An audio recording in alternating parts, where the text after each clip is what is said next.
ಕರ್ತನಲ್ಲಿ ಪ್ರೀತಿಯ ಆಶ್ರಯ ಟಿವಿ ವೀಕ್ಷಕರೆಲ್ಲರಿಗೂ ಈ ಸ್ವಸ್ಥ ಬೋಧನೆ ಕಾರ್ಯಕ್ರಮಕ್ಕೆ ತಿರುಗಂದಾವರ್ತಿ ಯೇಸು ಕ್ರಿಸ್ತನ ನಾಮದಲ್ಲಿ ನಾವು ಸ್ವಾಗತಿಸ್ತೇವೆ. ಪ್ರಿಯ ವೀಕ್ಷಕರೇ, ದೇವರ ವಾಕ್ಯದ ಸರಿಯಾದ ಉಪದೇಶ ಕೊಡುವಂಥ ಒಂದು ಕಾರಣದಿಂದ ಈ ಕಾರ್ಯಕ್ರಮ ನಿಮ್ಮ ಮುಂದೆಯಲ್ಲಿ ನಾವು ತಂದಿರ್ತೇವೆ.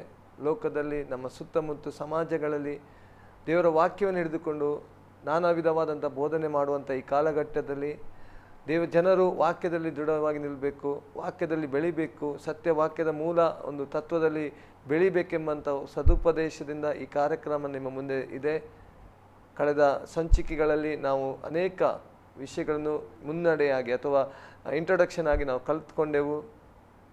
ಬಹಳ ಯಾಕೆ ನಮಗೆ ಬೇಕು ಸತ್ಯ ಸ್ವಸ್ಥ ಬೋಧನೆ ಮತ್ತು ಅದರ ಅವಶ್ಯಕತೆ ಏನು ಎಂಬುದಾಗಿ ದೇವಸೇವಕರು ನಮಗೆ ತಿಳಿಯಪಡಿಸಿದರು.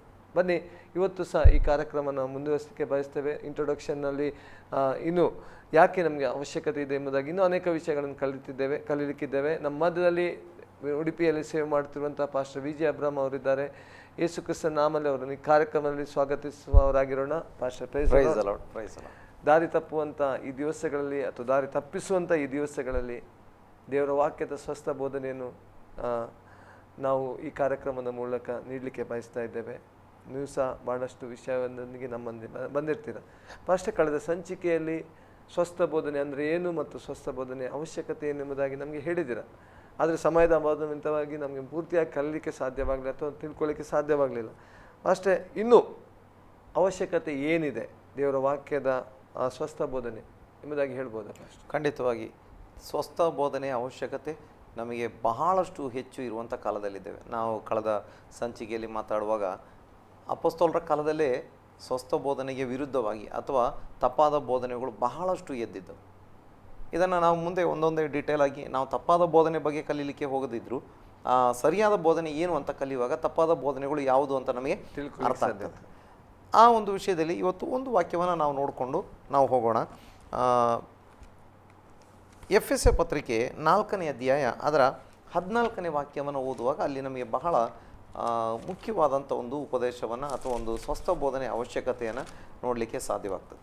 ನಾವು ಇನ್ನು ಮೇಲೆ ಕೂಸುಗಳಾಗಿರಬಾರದು, ದುರ್ಜನರ ವಂಚನೆಗೂ ದುರ್ಬೋಧಕರ ಕುಯುಕ್ತಿಗೂ ಒಳಬಿದ್ದು ನಾನಾ ಉಪದೇಶಗಳಿಂದ ಕಂಗೆಟ್ಟು ಗಾಳಿಯಿಂದ ಅತ್ತಿತ್ತ ನೂಕಿಸಿಕೊಂಡು ಹಾಗಿರಬಾರದು.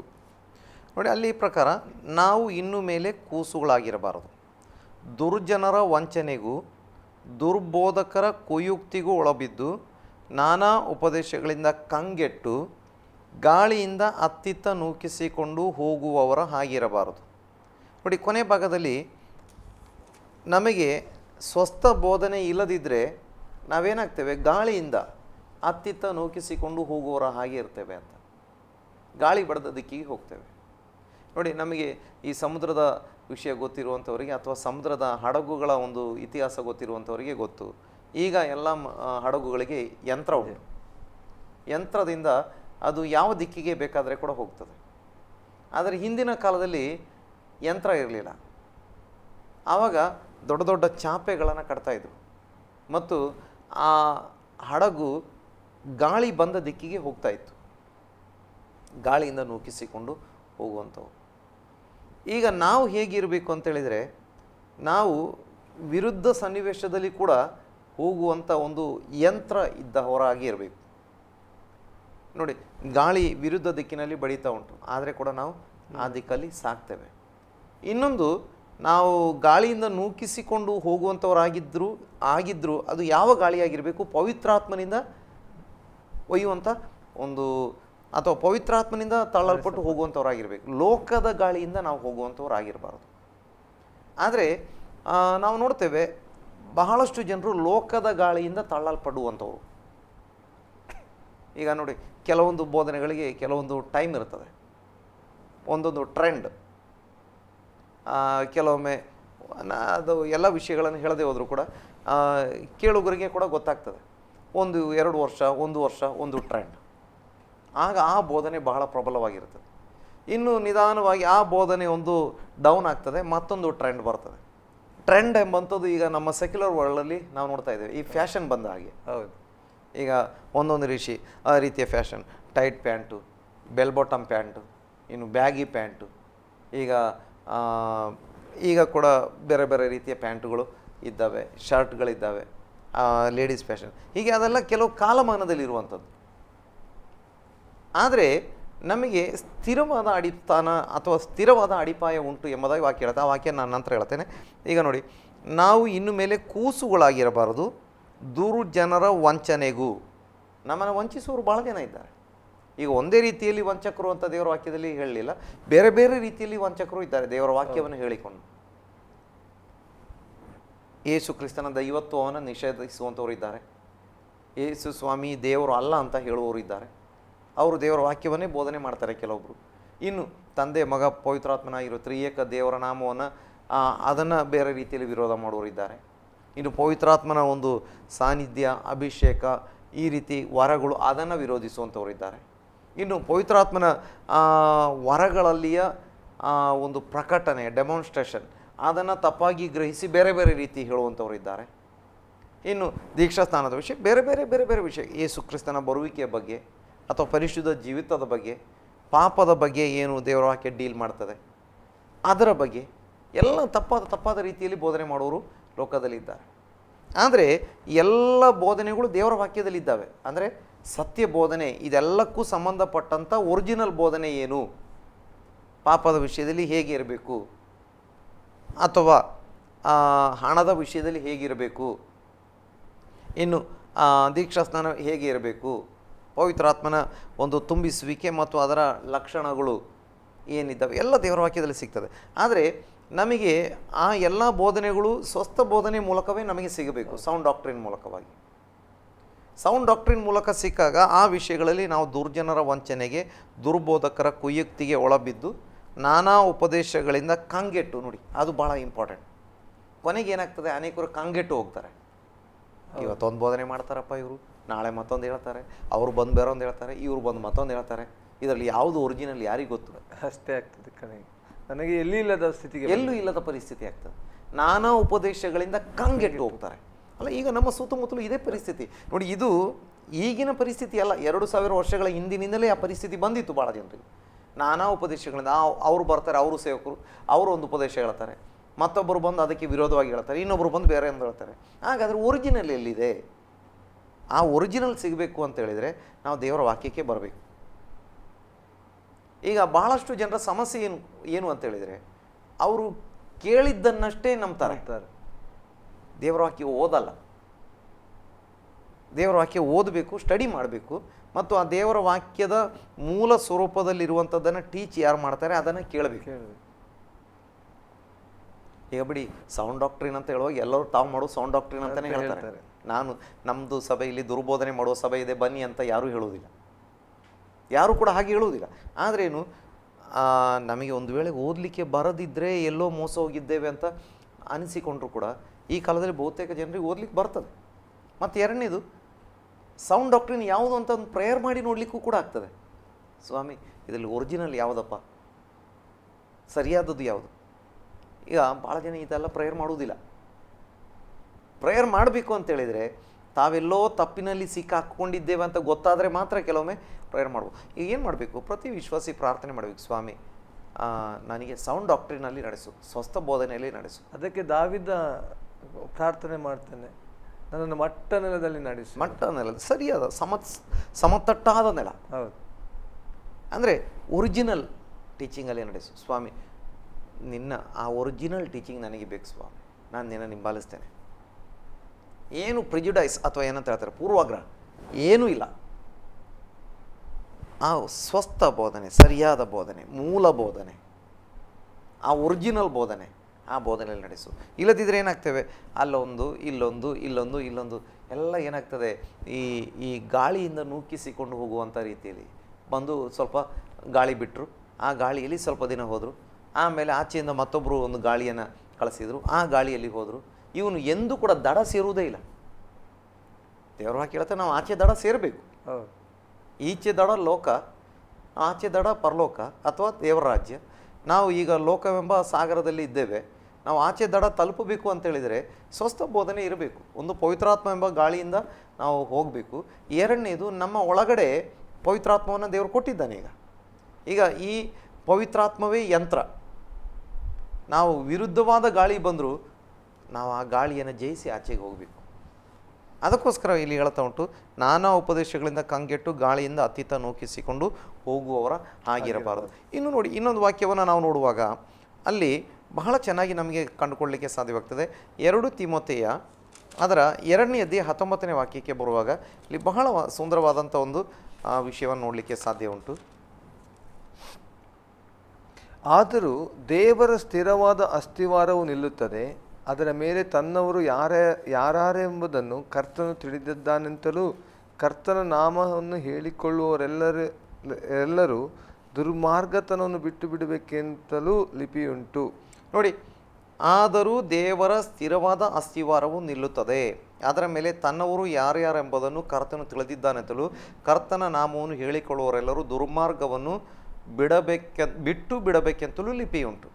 ದೇವರ ಸ್ಥಿರವಾದ ಒಂದು ಅಸ್ತಿವಾರ ಉಂಟು, ಅದರ ಮೇಲೆ ಒಂದು ಲಿಪಿ ಉಂಟು. ನೋಡಿ, ಈ ಸ್ಥಿರವಾದ ಅಸ್ತಿವಾರ ಯಾವುದು ಅಂತ ನಮಗೆ ಗೊತ್ತಾಗಬೇಕು. ಆ ಸ್ಥಿರವಾದ ಅಸ್ತಿವಾರದ ಮೇಲೆ ಇರುವಂಥ ಲಿಪಿ ಏನಂತ ಹೇಳ್ತಾ ಇದೆ? ತನ್ನವರು ಯಾರ್ಯಾರೆಂದು ಕರ್ತನು ತಿಳಿದಿದ್ದಾನೆ. ಖಂಡಿತ ಆತನವರು ಆ ಅಸ್ತಿವಾರದಿಂದ ತಪ್ಪುವುದಿಲ್ಲ. ಮತ್ತೆ ತನ್ನವರು ಯಾರಾದರೂ ಇರುವುದಾದರೆ ದುರ್ಮಾರ್ಗವನ್ನು ಬಿಡಬೇಕಂತಲೂ ಕೂಡ ಅಲ್ಲಿ ಬರೆದಿದ್ದು. ದುರ್ಮಾರ್ಗ ಅಂದರೆ ಏನೇನೆಲ್ಲ ಉಂಟು. ಇವತ್ತು ನಾವು ಪರಿಶುದ್ಧ ಅಂತ ತಿಳ್ಕೊಂಡಂಥ ಅನೇಕ ಮಾರ್ಗಗಳು ದುರ್ಮಾರ್ಗಗಳೇ. ನೋಡಿ, ಅದರ ಬಗ್ಗೆ ನಾನು ಮತ್ತೆ ಮುಂದೆ ಒಂದು ವಾಕ್ಯದಲ್ಲಿ ಹೇಳ್ತೇನೆ. ಅದು ಸ್ವಸ್ಥ ಬೋಧನೆಗೆ ನೇರ ಲಿಂಕ್ ಇರುವಂಥ ವಾಕ್ಯ. ಈಗ ನಾವು ಒಳ್ಳೆಯದು ಅಂತ ನೆನೆಸಿಕೊಂಡಿರುವಂಥ, ಕೆಲವೊಮ್ಮೆ ನಾವು ಏನೂ ವಿಚಾರವೇ ಮಾಡದಿರುವಂಥ, ಇದು ಒಳ್ಳೆಯದ ಕೆಟ್ಟದ ಗೊತ್ತಿಲ್ಲ, ಬೋಧನೆ ಮಾಡ್ತಾ ಇದ್ದಾರೆ, ಕೆಲವೊಮ್ಮೆ ಅದು ದುರ್ಮಾರ್ಗವಾಗಿರ್ತದೆ. ನೋಡಿ, ಈಗಿನ ಟ್ರೆಂಡ್, ನಾನು ಈಗಾಗಲೇ ಹೇಳಿದೆ, ಟ್ರೆಂಡ್ ಪ್ರಕಾರ ನೋಡುವಾಗ ಅನೇಕ ವಿಷಯಗಳು ಈಗೇನಾಗಿದ್ದಾವೆ ಅಂತ ಹೇಳಿದರೆ, ಶರೀರಕ್ಕೆ ತೊಂದರೆ ಇಲ್ಲ. ಯಾಕಂತ ಹೇಳಿದರೆ ಶರೀರ ಮಣ್ಣಿಗೆ ಹೋಗುವಂಥದ್ದು. ಈ ಶರೀರದಿಂದ ಹೆಚ್ಚು ಕಡಿಮೆ ಏನು ಪಾಪ ಮಾಡಿದರೂ ಕೂಡ ಅದು ಪಾಪವೂ ಅಲ್ಲ, ಎರಡನೇದು ನಿಮ್ಮ ಆತ್ಮಕ್ಕೆ ಅದು ಬಾಧಿಸುವುದೂ ಇಲ್ಲ. ಈ ರೀತಿ ಬೋಧನೆ ಬಂದಿದೆ. ಆದರೆ ಈ ಸ್ಥಿರವಾದ ಅಸ್ತಿವಾರ ಉಂಟಲ್ಲ, ಆ ಸ್ಥಿರವಾದ ಅಸ್ತಿವಾರದ ಮೇಲೆ ಬರೆದಿದ್ದುಂಟು, ತನ್ನವರು ಯಾರ್ಯಾರೆಂದು ಕರ್ತನಿಗೆ ಗೊತ್ತುಂಟು. ಅದರ ಅರ್ಥ ತನ್ನವರು ಅಲ್ಲದವರು ಕೂಡ ಸಭೆಯಲ್ಲಿ ಇದ್ದಾರೆ ಅಂತ ಆಯಿತು. ಹೌದು, ತನ್ನವರು ಅಲ್ಲದವರು ಕೂಡ ಏನಿದ್ದಾರೆ, ಸಭೆಯಲ್ಲಿ ಇದ್ದಾರೆ. ದೇವರ ವಾಕ್ಯದಲ್ಲಿ ಸ್ವಾಮಿ ಸಮೇತ ಹೇಳ್ತಿದ್ದಾನೆ, ಕಡೆ ದಿವಸಗಳಲ್ಲಿ ನೀತಿವಂತರೊಳಗಿಂದ ದೇವರು ತನ್ನವರನ್ನು ಆರಿಸಿಕೊಳ್ತಾನೆ. ಹೌದು, ಆರಿಸಿಕೊಳ್ತಾನೆ. ಎರಡು, ತನ್ನ ಆ ಹಿಂಡನ್ನು 2 ಭಾಗ ಮಾಡ್ತಾನೆ.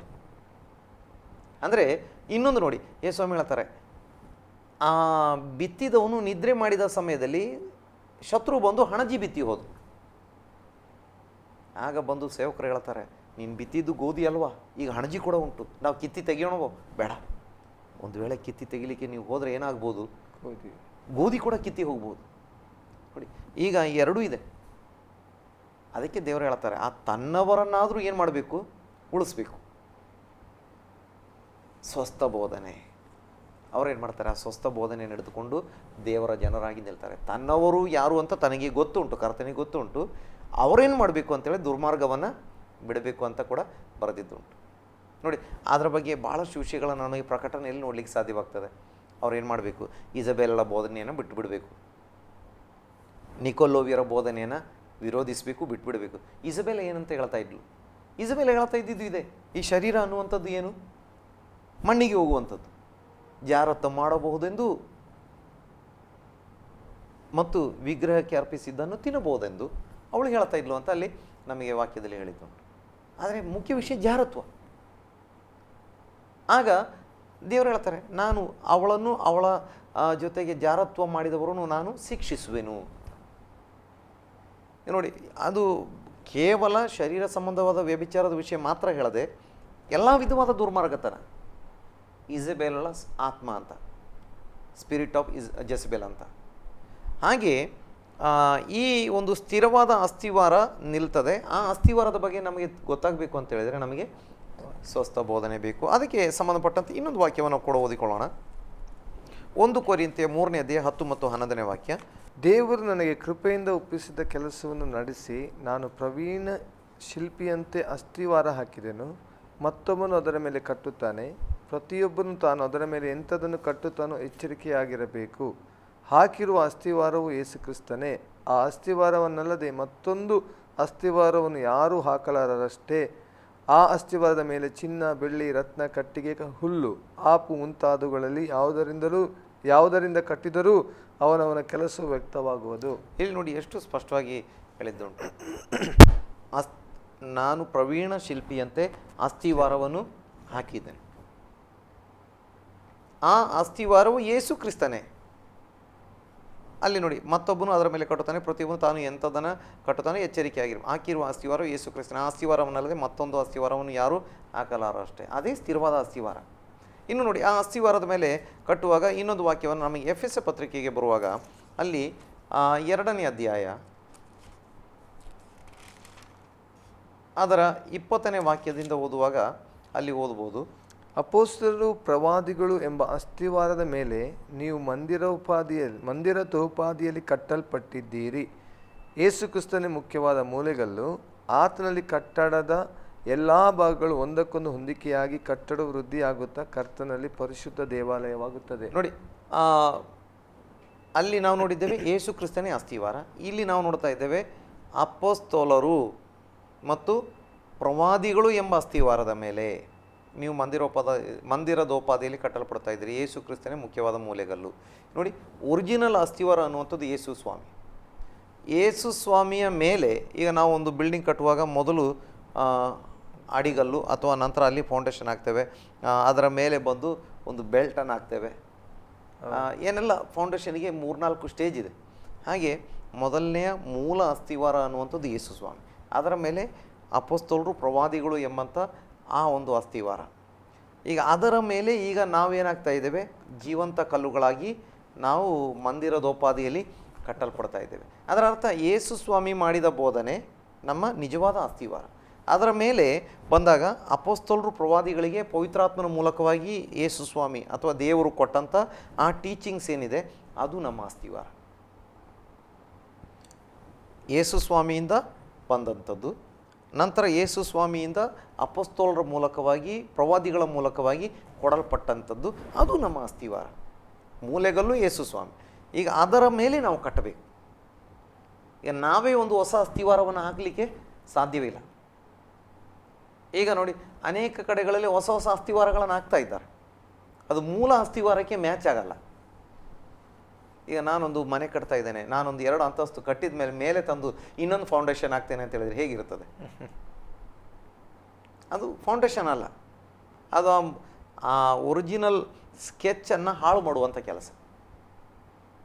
ನಾನು ಈಗ ಮನೆ ಕಟ್ಟಿದ್ದೇನೆ, ಒಳ್ಳೆ ಫೌಂಡೇಶನ್ ಇದೆ, ಫೌಂಡೇಶನ್ ಕಟ್ಟಿ 2 ಅಂತಸ್ತು ಮೇಲೆ ಹೋದ್ಮೇಲೆ ಈಗ ನಾನು ನಂದೇ ಒಂದು ಹೊಸ ಫೌಂಡೇಶನ್ ಇಲ್ಲಿ ಹಾಕ್ತೇನೆ, 2 ಅಂತಸ್ತಿನ ಮೇಲೆ ಫೌಂಡೇಶನ್ ಹಾಕ್ತೇನೆ ಅಂತ ಹೇಳಿದರೆ ಅದು ಎಲಿವೇಶನ್ ಹಾಳಾಗ್ತದೆ. ಮತ್ತು ಕಟ್ಟಡ ಕಟ್ಟುವ ರೀತಿಯೂ ಕೂಡ ಅದಲ್ಲ.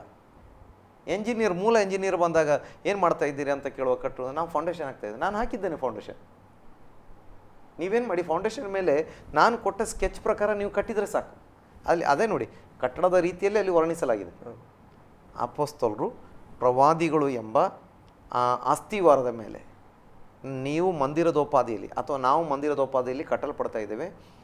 ಹಾಕಲ್ಪಟ್ಟಂಥ ಮೂಲೆಗಲ್ಲು ಅಥವಾ ಮೂಲೆಗಲ್ಲು ಯೇಸು ಕ್ರಿಸ್ತನೇ.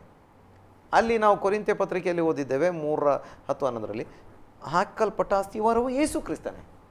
ಅಥವಾ ಇನ್ನೊಂದು ರೀತಿಯಲ್ಲಿ ಹೇಳ್ಬೋದು, ಯೇಸು ಕ್ರಿಸ್ತನೇ ಮೂಲೆಗಲ್ಲು, ಇನ್ನು ಅಪೊಸ್ತಲರ ಮೂಲಕ ಪ್ರವಾದಿಗಳ ಮೂಲಕ ಇರುವಂಥ ಆ ಅಸ್ಥಿವಾರ ಕೂಡ ಯೇಸು ಕ್ರಿಸ್ತನದೇ ಬೋಧನೆ. ಅದಕ್ಕೋಸ್ಕರ ಅದು ಕೂಡ ಯೇಸು ಕ್ರಿಸ್ತನೇ ಅಂತ. ಯಾಕಂದರೆ ವಾಕ್ಯವೇ ಕ್ರಿಸ್ತನು, ಕ್ರಿಸ್ತನೇ ವಾಕ್ಯವೇ ಎಂಬುದಾಗಿ ದೇವರ ವಾಕ್ಯದಲ್ಲಿ ನೋಡ್ತೇವೆ. ಇನ್ನೂ ಸಂಕ್ಷಿಪ್ತವಾಗಿ ಹೇಳಬೇಕು ಅಂತ ಹೇಳಿದ್ರೆ, ವಾಕ್ಯವೆಂಬ ಅಸ್ಥಿವಾರದ ಮೇಲೆ ನಾವು ಕಟ್ಟುವಂಥವರಾಗಿರಬೇಕು. ವರ್ಷಗಳು ದಾಟಿ 2000 ವರ್ಷಗಳು ದಾಟಿ ಈಚೆಗೆ ಬಂದಾಗ ನಾವೆಲ್ಲರೂ ನಮಗೆ ಮನಸ್ಸಿಗೆ ಬಂದಾಗಿ ಅಸ್ಥಿವಾರ ಹಾಕೋಣ ಅಂತ ಹೇಳಿದರೆ ಅದನ್ನು ದೇವರು ಸ್ವೀಕಾರ ಮಾಡಲ್ಲ. ಎಂಜಿನಿಯರ್ ಬರುವಂಥ ಟೈಮಲ್ಲಿ ಎಂಜಿನಿಯರ್ ಏನು ಮಾಡ್ತಾನೆ, ಅದನ್ನು ಬೀಳಿಸ್ತಾನೆ. ನಾವೇನಾದರೂ ಎಂಜಿನಿಯರ್ ಕೊಟ್ಟ ಸ್ಕೆಚ್ಚಿನ ಪ್ರಕಾರ ಕಟ್ಟದೆ ಬೇರೆ ಕಟ್ಟಲಿಕ್ಕೆ ಹೋದರೆ ಎಂಜಿನಿಯರ್ ಬಂದಾಗ ಆ ಕಟ್ಟಿದಂಥ ವ್ಯಕ್ತಿಯನ್ನು ಕೂಡ ಕೆಲಸದಿಂದ ತೆಗೆದುಹಾಕಿ ಮಾಡಿದಂಥ ವ್ಯಕ್ತಿ ನಾನು ಕೊಟ್ಟ ಸ್ಕೆಚ್ಚಿನ ಪ್ರಕಾರ ಮಾಡಬೇಕು. ಹಾಗೆ ಅಲ್ವಾ ನಮ್ಮ ಸುತ್ತಮುತ್ತಲು ದೊಡ್ಡ ದೊಡ್ಡ ಕಟ್ಟಡಗಳನ್ನು ಕಟ್ತಾರೆ. ಕೆಲವೊಮ್ಮೆ 10 ಅಂತಸ್ತು 20 ಅಂತಸ್ತು 50 ಅಂತಸ್ತಿನ ಕಟ್ಟಡ ಕಟ್ತಾರೆ. ಅದಕ್ಕೆ ಒಬ್ಬ ಚೀಫ್ ಎಂಜಿನಿಯರ್, ಒಬ್ಬ ಆರ್ಕಿಟೆಕ್ಟ್ ಇರ್ತಾನೆ. ನಮ್ಮ ಈ ಸಭೆ ಎಂಬಂಥ ಈ ಕಟ್ಟಡಕ್ಕೆ ನಮ್ಮ ಯೇಸು ಸ್ವಾಮಿ ಆರ್ಕಿಟೆಕ್ಟ್, ಚೀಫ್ ಆರ್ಕಿಟೆಕ್ಟ್. ಇದನ್ನು ಕಟ್ಟುವಂಥ ಅಲ್ಲಿ ಸೈಟ್ ಎಂಜಿನಿಯರ್ ಆಗಿ ಯಾರು ಇದ್ದಾರೆ ಅಂತ ಹೇಳಿದ್ರೆ ಪವಿತ್ರಾತ್ಮ ಇದ್ದಾನೆ. ನಾವು ನಮ್ಮ ಮನಸ್ಸಿಗೆ ಬಂದಾಗೆ ಮಾಡುವಂಗಿಲ್ಲ. ಮಾಡಿದರೆ ನಮ್ಮನ್ನು ಕೆಲಸದಿಂದ ತೆಗೆದುಹಾಕಲಾಗ್ತದೆ, ಬೇರೊಬ್ಬ ಕೆಲಸಗಾರನ ಅಲ್ಲಿ ಇಡಲಾಗ್ತದೆ. ಅದಕ್ಕೆ ನಾವೇನು ಮಾಡಬೇಕು, ಸ್ವಸ್ಥ ಬೋಧನೆಯ ಮೂಲಕವಾಗಿ ಹೊರತು ಈ ಒರಿಜಿನಲ್ ಸ್ಕೆಚ್ಚನ್ನು ಫಿನಿಷ್ ಮಾಡಲಿಕ್ಕೆ ನಮಗೆ ಸಾಧ್ಯವಾಗಲ್ಲ. ಅದಕ್ಕೋಸ್ಕರ ನಮಗೆ ಸ್ವಸ್ಥ ಬೋಧನೆ ಎಂಬಂಥದ್ದು ಬಹಳ ಮುಖ್ಯ. ಇನ್ನೊಂದು ವಾಕ್ಯವನ್ನು ಓದಿ ನಾನು ನಿಲ್ಲಿಸಲಿಕ್ಕೆ ಈ ಭಾಗವನ್ನು ಮುಗಿಸ್ಲಿಕ್ಕೆ ಇಷ್ಟಪಡ್ತಾ ಇದ್ದೇನೆ. ಕೊಲೊಸ್ಸೆ ಪತ್ರಿಕೆ 1ನೇ ಅಧ್ಯಾಯ ಅದರ 23ನೇ ವಾಕ್ಯವನ್ನು ಓದಿಕೊಳ್ಳ್ರಿ. ಅಲ್ಲಿ ಕೂಡ ಅಸ್ತಿವಾರದ ಬಗ್ಗೆ ನಮಗೆ ಒಂದು ಮಾತನ್ನು ನೋಡಲಿಕ್ಕೆ ಸಾಧ್ಯವಾಗ್ತದೆ. ಕೊಲೊಸ್ಸೆ ಪತ್ರಿಕೆ 1ನೇ ಅಧ್ಯಾಯ 23ನೇ ವಾಕ್ಯ. ನೀವು ಕೇಳಿದಂಥ ಆಕಾಶದ ಕೆಳಗಿರುವ ಸರ್ವ ಸೃಷ್ಟಿಗೆ ಸಾರಲ್ಪಟ್ಟಂಥ ಸುವಾರ್ತೆಯಿಂದ ಉಂಟಾದ ನಿರೀಕ್ಷೆಯನ್ನು ಬಿಟ್ಟು ತೊಲಗಿ ಹೋಗದೆ ಅಸ್ತಿವಾರದ ಮೇಲೆ ನಿಂತು ಸ್ಥಿರವಾಗಿದ್ದು ನಂಬಿಕೆಯಲ್ಲಿ ನೆಲೆಗೊಂಡಿರುವುದಾದರೆ ಆ ಪದವಿ ನಿಮಗೆ ಪ್ರಾಪ್ತವಾಗುವುದು. ನೋಡಿ, ಅಸ್ತಿವಾರದ ಮೇಲೆ ನೋಡಿ, ಅಲ್ಲಿ ಪ್ರಾರಂಭದಲ್ಲಿ ನೋಡ್ತೇವೆ, ಸರ್ವ ಸೃಷ್ಟಿಗೆ ಸಾರಲ್ಪಟ್ಟ ಸುವಾರ್ತೆಯಿಂದ ಉಂಟಾದ ನಿರೀಕ್ಷೆಯನ್ನು ಬಿಟ್ಟು ತೊಲಗಿ ಹೋಗದೆ ನೀವೇನಾಗಿರಿ, ಅಸ್ತಿವಾರದ ಮೇಲೆ. ಈಗ ನೋಡಿ, ತೊಲಗಿ ಹೋಗುವಂಥವ್ರು ಜಾಸ್ತಿ. ಈಗ ನಿರೀಕ್ಷೆ ಆ ಸಾರಲ್ಪಟ್ಟ ಸುವಾರ್ತೆಯಿಂದ ಉಂಟಾದ ನಿರೀಕ್ಷೆ ಅಲ್ಲ, ಈಗ ನಿರೀಕ್ಷೆಗಳು ಬೇರೆ ಬೇರೆ ಆಗ್ತಾ ಇದ್ದಾವೆ. ಕ್ರಿಸ್ತನ ನಂಬಿದ್ರೆ ಅದು ಸಿಗ್ತದೆ, ಇದು ಸಿಗ್ತದೆ. ಹೌದು, ಎಲ್ಲ ಕೊಡಲಿಕ್ಕೆ ನಮ್ಮ ಸ್ವಾಮಿ ಸಾಕ್ಷಾಗ್ತಾನೆ. ಆದರೆ ಮೂಲ ನಮ್ಮ ನಿರೀಕ್ಷೆ ಅನ್ನುವಂಥದ್ದು ನಿತ್ಯ ಜೀವಿತದ ಮೇಲೆ ಆಗಿರಬೇಕು. ಎರಡನೆಯದು, ನಮಗೆ ಈ ಲೋಕದ ಎಲ್ಲ ಕಾರ್ಯಗಳನ್ನು ಕೊಡಲಿಕ್ಕೆ ನಮಗೆ ದೇವರು ಶಕ್ತನಾಗಿದ್ದಾನೆ. ನೋಡಿ, ಸಾಕ್ಷಿಗಳ ಇಷ್ಟು ದೊಡ್ಡ ಸಮೂಹ ನಿಮ್ಮ ಸುತ್ತಲೂ ಇರೋದರಿಂದ ಅಂತ ದೇವರು ವಾಕ್ಯ ಹೇಳ್ತದೆ. ನಂಬಿಕೆಯನ್ನು ಹುಟ್ಟಿಸುವನು ಪೂರೈಸುವನಾಗಿರೋ ಯೇಸು ಕ್ರಿಸ್ತನೇ ನೋಡ್ತಾ ನಿಮ್ಮ ಓಟವನ್ನು ನೀವು ಕೊನೆಗಾಣಿಸಿರಿ ಅಥವಾ ಓಟವನ್ನು ಓಡಿ ಮುಗಿಸಿರಿ ಅಂತ. ನಾವು ಆಚೆ ಈಚೆ ನಮ್ಮ ನಿರೀಕ್ಷೆಯನ್ನು ಓಟ ಹೋಗಬಾರ್ದು. ಈಗ ಇಲ್ಲಿ ವಾಕ್ಯ ಹೇಳ್ತದೆ, ನಿರೀಕ್ಷೆಯನ್ನು ಬಿಟ್ಟು ತೊಲಗಿ ಹೋಗದೆ ನೀವೇನಾಗಿರಿ, ಅಸ್ತಿವಾರದ ಮೇಲೆ ನಿಂತು ಸ್ಥಿರವಾಗಿದ್ದು ನಂಬಿಕೆಯಲ್ಲಿ ನೆಲೆಗೊಂಡಿರೋದಾದರೆ ಆ ಪದವಿ ನಿಮಗೆ ಪ್ರಾಪ್ತವಾಗುವುದು. ಏನು, ನಾವು ಯೇಸುಸ್ವಾಮಿಯನ್ನು ಹಿಂಬಾಲಿಸಿದ್ದೇವೆ ಅಂತ ಹೇಳಿಕೊಂಡು ನಾವು ಅಲ್ಲಿಗೆ ತಲುಪಲ್ಲ. ನಾವು ಅಸ್ತಿವಾರದ ಮೇಲೆ ನಿಂತಿದ್ದೇವೆ ಎನ್ನುವಂಥದ್ದು ಮಧ್ಯ ಮಧ್ಯದಲ್ಲಿ ನಾವು ಚೆಕ್ ಮಾಡ್ತಾ ಇರಬೇಕು. ಯಾಕಂತ ಹೇಳಿದರೆ ಅಸ್ತಿವಾರ ತಪ್ಪಲಿಕ್ಕೆ ಕೂಡ ಚಾನ್ಸ್ ಇದ್ದಾವೆ.